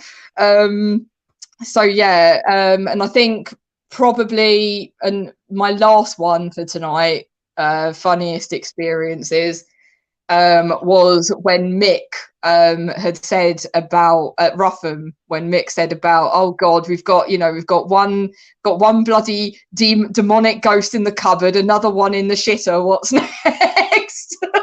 And we all just cracked up because we were just like, yeah, that's just us.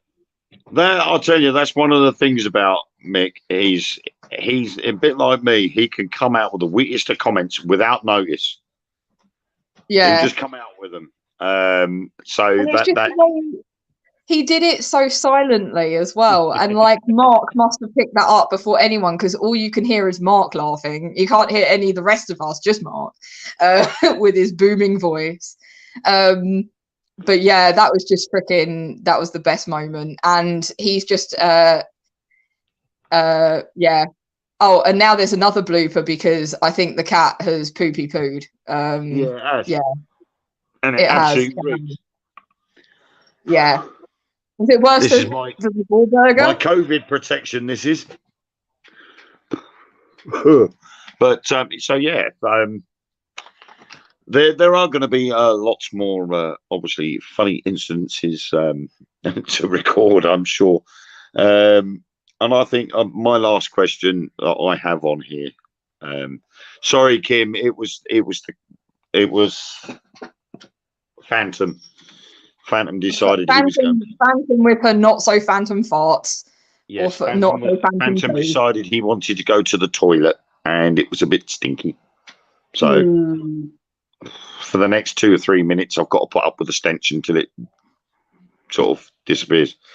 Wow, that was just so pretty. So my last question. I ain't got no more after this. So my lovely electronic gadget with all my questions on can go over there now.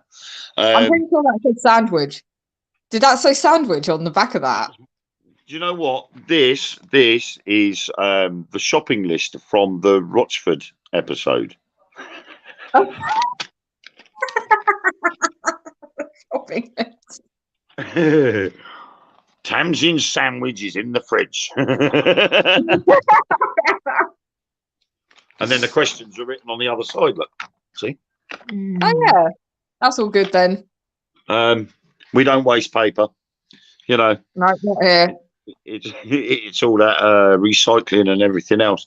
But out of every location you've been to, okay, there are still locations that you have not yet investigated. So, what would be high on your to investigate bucket list? Give us your top three. Ones that you can actually realistically go to, or ones that you will never go to in your life but you want to. Places that exist that you want to go to. Doesn't matter if money was no object and permission was no object. So you had unlimited access to anywhere on the planet, free of charge. Where would you investigate? Your top three? I think the Queen Mary is going to be my probably one of my top ones. Queen Mary, I would absolutely love to go and investigate because of the swimming pool part there, definitely. Yeah. And some of the most haunted bedrooms that are there as well. I would love to do that. I think another one as well, which I am looking for us to possibly find a way of getting to for this year, if we can, would be a haunted, old, abandoned, or should I say ruined church that's in the middle of nowhere, in a forest in Sussex. I haven't investigated there yet, so it would be my first time for everything there. But I have done a photo shoot there, and we've had other people that have said that they've witnessed experiences while they were shooting there. So I would be very interested in doing there. It is actually still home to black magic and dark magic there. And it used to be a hanging witch site. A witch hanging site. Let's put that the right way around. Wow. Which site? Yeah, I sounded like West Country there. Which site? Which site? So they used to hang witches there. It used to be a old school, and then it changed into a church.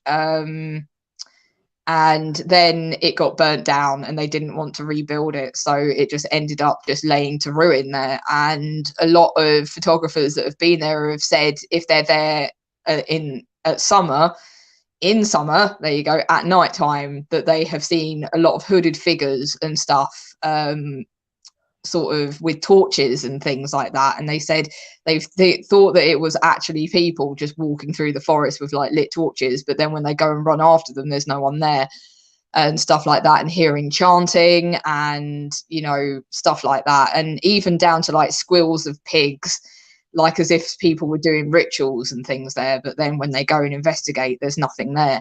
So that would be something that I would really love to investigate. And that was you say that was the church in Surrey? Yeah. Yeah. Yeah. In the middle of nowhere. In the middle, yeah, literally, we couldn't find it. Was quite an interesting story when I went there to do a shoot with my team, because we couldn't find it, and we ended up literally going around in circles with like a convoy of about 20 of us just going around in circles. And then we ended up realizing that the reason why we couldn't find it is because it's actually down a massive ditch, and none of us could see it. And then suddenly one of our photographers was like, mate, we've just been going around in circles for like 45 minutes and it's right there. So we're just going around in circles and it's right there in front of us, which was quite funny. I think my last one would honestly be one of the haunted locations that I've wanted to do for a really, really long time, which I'm going there very soon, actually, to go and investigate it with one of my Urbex friends. It's an abandoned sort of like brickworks factory. And that's in Hertfordshire. And I've wanted to go there for a while because they have witnessed sort of things being thrown and specters being seen on camera, and like in lock-off cameras as well, they've seen like a manifestation of a woman that walks into frame, but half of her is missing. Right. So they've caught that on camera there and stuff quite a few times. So I'm looking forward to hopefully being able to go to these places this year if I find a way of us getting there. So, yeah, because I mean, there's a place in Hertfordshire, a bit like that you say about the brickworks, near Waltham Abbey, I think it is, or nearabouts where the A10 turn off is. There's an old munitions place, a nitroglycerine factory. Oh yeah, I've heard of it. That place as well fascinates me. When I was driving me coaches, we took a group of people down there for a day trip, and I lucky me being a coach driver, I can get into a lot of places for free. So I took advantage, and I went with the tour around the place, and we went past this old pond, and they literally stated that this pond used to be where part of the nitroglycerin plant. And this was where the one-legged stool was invented. And okay. basically, it was to stop the staff working. When they were doing the nitroglycerin, it had to be mixed at a certain temperature. And if it got too hot, it could blow up.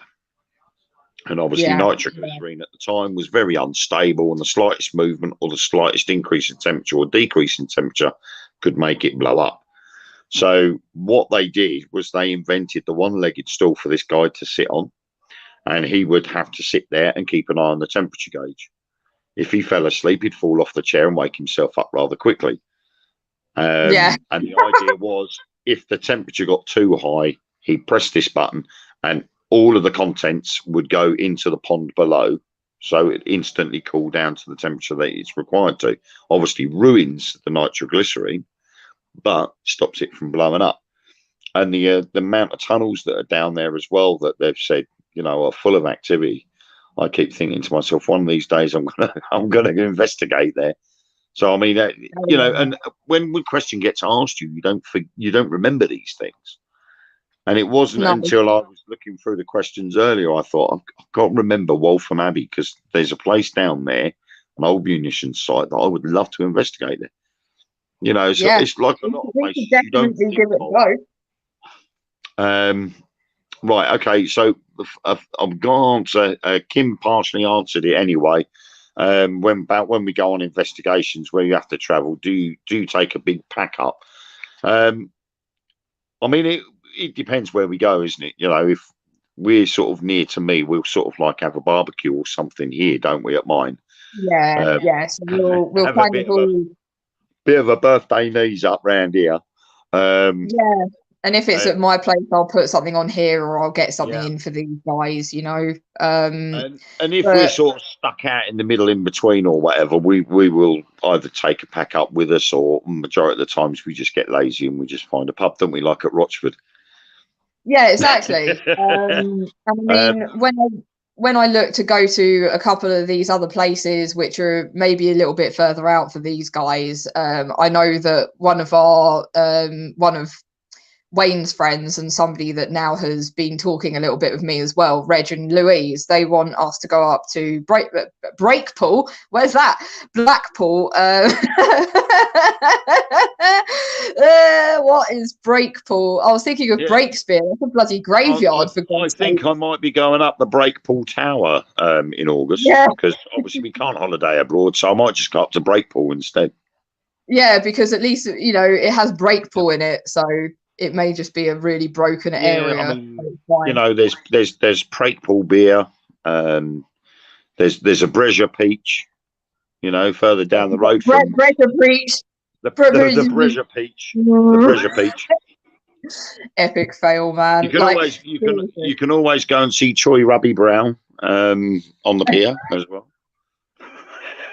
Exactly. Oh god. So we're still looking at going to Blackpool as well. I'm going to try and sort it out with these guys so we can get that sorted out. So we may be going up to the Haunted Hotel over that way, which will be amazing. And like I said, during hopefully the late summer, it would be really, really cool to do the one in Surrey.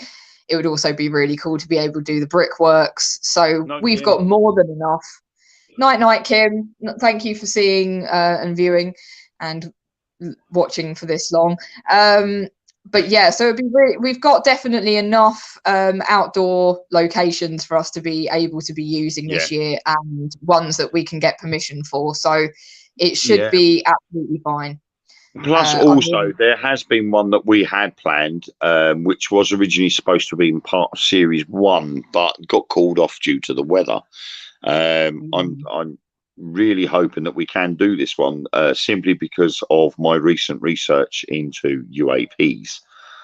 I don't call them UFOs anymore, they're UAPs, unidentified aerial phenomena. And we had planned originally in the first series during the summer, we were going to go to Rendlesham Forest and we were going to investigate there, which unfortunately we called it off because of the weather. It just got so bad, we just could not do it. And literally the morning we were due to leave, the weather reports came in saying,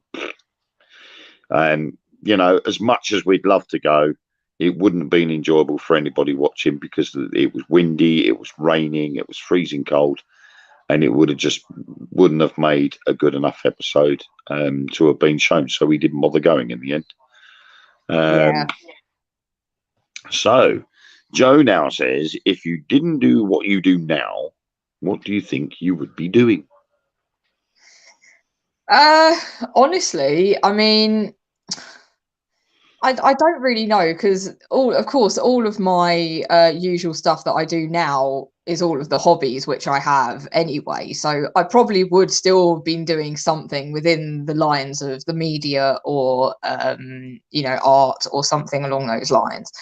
But what I did do before was I was actually a silver service waitress, and I did a lot of waitressing before I got into working with my father in the print business. So knowing me, I'd probably still be working there now as a silver service worker if I hadn't have gone and done what I do now. So yeah, that's probably what I would have been doing now. Cool. Right, we're going to do the last 4 questions, and then we're going to have to call it a night because it's getting a bit late. Greta. Oh no, we jumped to 2 questions there. We have Joe's. Have you ever done a past life experience, or is that a past life regression situation where you've looked back at a previous life? I have done so I did do a past life experience with one of my friends who is a shaman, and he basically told me a hell of a lot about one of my past lives, which was where in the really early 1800s I was tried as a witch, and I was actually up in Scotland at the time, and it made complete sense because I had a hell of a lot of problems with stomach issues, as you guys all know if you know me well enough. I've always had problems with that ever since I was young. And one of the things that they had said is that a dark witch, a dark witch had put a spell on me back then, or cursed me with a voodoo curse, which would mean that wherever my soul went, I would forever be have the ailment of stomach issues and sickness wherever I went. Because apparently I had actually like killed one of her family or something back in that life with bad herbs, which I don't think I was meant to do, but you know, it was what it was. So apparently that's something that I've been cursed with through a past life experience throughout the whole of my life. So yeah, that was quite an interesting one. Right, I think it was Greta had asked, did you guys get into East Drive? We've got, I'm not too sure. Yeah, Greta asked, did you get into East Drive? I'm to be honest, I'm not really that fussed about East Drive. I don't think it's as haunted as people have made it out to be. I think it's haunted, but not as much. So there. Lucy says, have you ever encountered a spirit that wanted to pass over and be at peace? Yeah, I mean, we've actually got 2 here right now, haven't we, Wayne, that want to be passed over and want to be at peace. And we're actually planning on going to see if we can find their resting spots in a local church near to us that they have advised us to go to. And yeah, we're hoping that when the team come back to come and investigate, God, I've gone bloody Australian now. When they come back to investigate with us, we're going to pass them on. So I'm really looking forward to doing that. So yeah, that's going to happen. Cool. Lovely. And then what have we got there? Oh no, you see, Sam, see, put you in control of stuff, you jump. Have you ever encountered a spirit that wanted to pass over and be at peace? Yeah, we've done that one. Right, okay. We got this. My bad. It's my turn to cock up now. Right. Don't you think, though, sometimes that you plan to do something, then it's called off, etc. Could be for the good. Do you know what? Actually, you say that. As far as I'm aware, there has been no sightings at Rendlesham Forest since 1984. But there's nothing to say. Oh, excuse me, I just got cramp in my leg. There's nothing to say that they haven't been back since. There are a lot of places where alleged UFO sightings have been constant. So there's no reason why they wouldn't visit back. But, oh, hello, Sam's left me to it. So, you know, who's to say that it can't be happening? Sam wants to come back. Where's she gone there? Oh, hello. I don't know what my phone did just then. It was just like, you have 10% battery, and then just like sign me out. I'm sorry, guys. Right. Well, it's a good job. We're sort of almost coming to the end. Yeah. So yeah, it's possible that there could have been a reason why we didn't go in the end. So you know, it's one of those, and you know, it's a lot of places. You know, if you don't go, then there's got to be a reason why you don't. And I likes with East Drive, I just don't see the appeal of it. And I think with East Drive and also with Enfield, there seems to be this latest thing about the Enfield house. I've spoken to people that live around that area, and again, they're saying it's not as bad as they made it out to be. The house itself is hardly that haunted at all. Whatever was there has gone. And apparently there's something going on in the neighbouring houses over the road from East Drive. So I personally wouldn't see any great need to go to either East Drive or the Enfield house, simply because they've had TV crews in there and they've boosted the events that happen there for the sake of money. You know, if you can make a film out of it and make millions of pounds out of it, then go for it. So, Yeah. you know, I wouldn't want to drive all the way up to Pontefract and only have a few things happen, or possibly nothing happen, or just get the feeling that something's watching us, and then drive all that way back. It's strange, but you know, it's, yeah, exactly. Yeah, got more from the area where the witches run, and you'll find that a housing estate and a house where there was a well built over the top of it, and then some production company comes along and films a film there and just keeps a hold of the house afterwards so they can keep making money out of it. Yeah. You know, happens a lot. It's very similar. It's very similar for someone to releasing a major big blockbuster movie, and then like George Lucas with Star Wars. You know, the movie the movie company that brought the film off of him didn't see that he would make that much money by selling merchandise. So they got the movie rights, he got the merchandise rights. George Lucas ended up making millions of pounds from the merchandise. The merchandise sold like hotcakes, and they're like, wow, we cocked up there. They lost millions. They lost millions because they gave him the merchandising rights. So, you know, you can tell that when you come out with a big a movie that sort of thrills people that much, you know it's going to make more money if you make it available for people to go in there. I was wondering what I was wondering what collar sked was. I sat in the collar sked. they're taking the mickey out of us with our mixture of words. Coal shed. It was the coal shed. Coal shed. I don't think I would have sat in that coal shed for 4 hours. I'm sorry.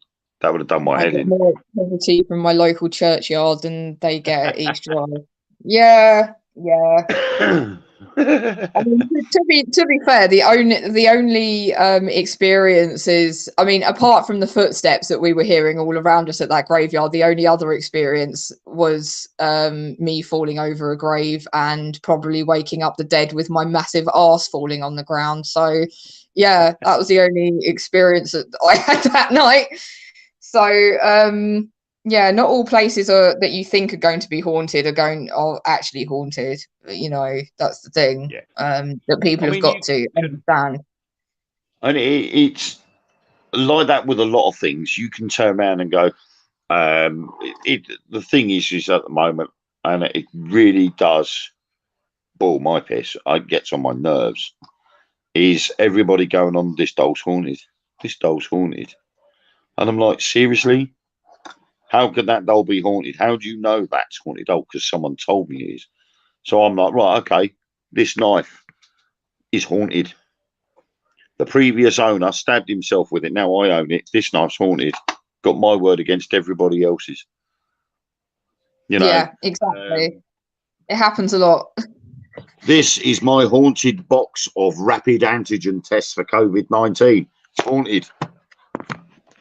Take my word for it. This sponge. Stick it on.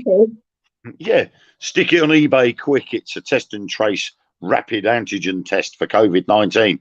I'll flog it off on eBay and see how much money I can make out of a gullible person that's willing to buy it. And I think that is what gets on my nerves, is you can have a haunted item and people just go, oh, I'll have that. I'll have that.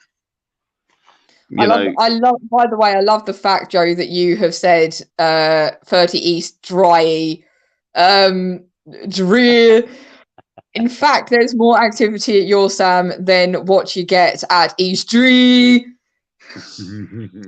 Yeah, but you see what it is our vocal imperfections are starting to rub off onto the viewers. Like, yeah, every time I talk, it's like I need like a freaking dictionary so people are able at home to understand what I'm talking about. It's going to be a Sam TBP dictionary. Freaking hell. What does she mean there? Looking through the book. The Beck concise dictionary. Can you imagine? It would just be full with so much bollocks. Well, we can always contact Penguin Books and see if they'll print something like that, and we'll just put things in like Brackpool and stuff.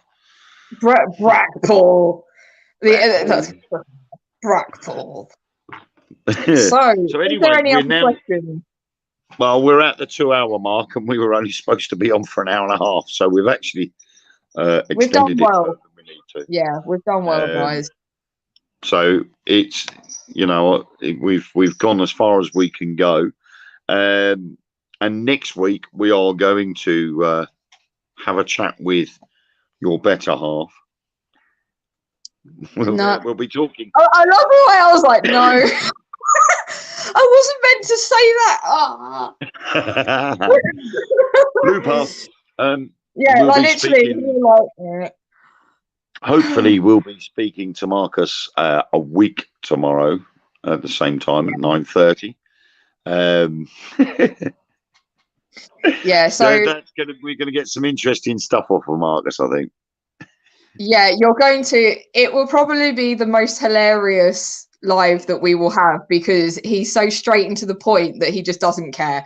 So it will definitely be something that you are going to all enjoy for certain next week with Mark. And we also have, so on Tuesday, we are going to be hitting you guys with the likes of Peter Lingy, and Anna as well. So we're going to do Wednesday with Mark, Peter Ling and Anna on Tuesday. And then we hopefully, with any luck as well, are going to do a live with them as well from their haunted location that they've got with their haunted objects. So that will be another really interesting live for you guys that you guys are going to get to witness. And I don't know, Wayne, are you still up for doing Saturday this week, or are you going to be like, no, piss off, Sam, please stop asking me to do lives, I'm busy? I'm not too sure, because obviously things going on down my end. Of course. I do not know what's going to be happening, so I'm going to have to play it by ear at the moment. But that's fine. obviously, That's absolutely fine. depending on what happens, I will let you know. I'm just going to come up with something here about the comment Joe's just made. Is Akasha your real name? And now, I'd heard on the grapevine that when you were born and they went to do the birth certificate, when the clerk asked for the name on the birth certificate, I'm sure they went Sam, and someone sneezed at some point, so it came up as Akasha on there. It was like Akasha. Oh, was that Akasha? Was that right? Okay, I'll put that in. So, is Akasha your real name? No, so my actual middle name is Jane, and I actually had this earlier on live with because Peter and Anna did their own live earlier as well on AGG, Argyle Ghost Guys, and they said, and she had a real freaking issue with saying the middle name that's on here, and she was like, Sam, and she was like, I'm not going to even attempt to say it. And I said, it's okay, because that isn't even my real name. That it's actually Samantha Jane Beck. But Akasha is my model name. So I use Akasha Asylum, which the origins of that is Akasha is one of the archangels, which helps me to do my psychic readings. But also Asylum is because I'm mentally deranged. So we so we had the two sort of like really highly spiritual, very ethereal, and then the part of me whereby I need a straitjacket and some serious psychological help. So yeah, that's where I came up with the two sides of myself, the Akasha Asylum for my model name. So yeah. Joe has said, Sam, would your mum do a live like this talking about her spirituality side of things? Now, my mum could talk for England, so if you ask her that, it may be like hard for you guys to keep up with it. I'm sure she would. Like, if you guys really want it, I'm sure I can ask her, but she may go a bit shy and a bit coy. But yeah, it's Sam's mum. If you're watching this and you watch it all, you watch it on playback, just don't agree to it, okay? Yeah, don't agree to it. Don't agree to it, please. Don't go there. Don't go there. You don't want to come on here. No, you really don't. You don't want to be part of this. You don't want to be part of this. God. Yeah, you really don't want to be on this. It's the times where it screws up as well, like the time with Peter and Anna where it was just like, oh God. Couldn't get it to work for like half an hour straight, and I was like, So, but anyway, we have got to go because it's past my bedtime. It's past my bedtime. Yeah, I think it's past all of our bedtimes. I'm way behind on my ugly sleep. I'm currently standing at 48 hours overdue, so I need a few more freckles and a couple of warts down here or something silly like that. It's one of those things we have to have, I'm afraid. If you're going to be ugly, you've got to be ugly. Okay. Oh, come on. No. No, it's past my bedtime, and we keep saying we've got to have early nights. We've got to have early nights because obviously the later we are, the worse it gets. Exactly. Yeah, next time when we do these, it will definitely only be an hour and a bit long, that's for certain, because otherwise we'll end up but yeah. So yeah, it's been lovely. I'm chatting with our boss Sam. It's been lovely chatting with you, and it has been amazing and wonderful to have our viewers in the chat room with us tonight. And hopefully, you guys have been awesome as usual. We will see you all again soon. You sure as hell will. And next time you'll be seeing Peter, you'll be seeing Anna, you'll be seeing Mark, and hopefully, if possible, we'll see Wayne this weekend. But I will update you guys on that as soon as possible at the end of this week. Yep. But if you guys want us to step in for Wayne, we're more than happy to do so if needed. So just let us know if you want to see us do that. We can do that this weekend. Yeah. Hey, I just hit you with the sponge. I'm sorry, Wayne. I didn't mean to. That was so funny. Oh no, it just literally just came out of nowhere like That's not me, it was the haunted knife. Yeah, damn. Cheers forthwith company, been a pleasure tonight. You're like, actually, that hurt. I'm still trying to get over forthwith company. I mean, that was a bloody good one. Thank you, Facebook user. Still don't know who you are. Sorry. See you soon, Facebook user, and Joe and Nick and whoever else has been watching tonight. Thank you very much for viewing. And yeah, I hit you with a sponge. That's the end note for tonight. See you soon, guys. It's a good job I didn't see it because I was actually looking at the chat at the time. So yeah, well, I dropped it and it just like fell into the camera. Just awful moments. So see you soon, guys. See you hopefully at the weekend, and have the rest of the week good for you.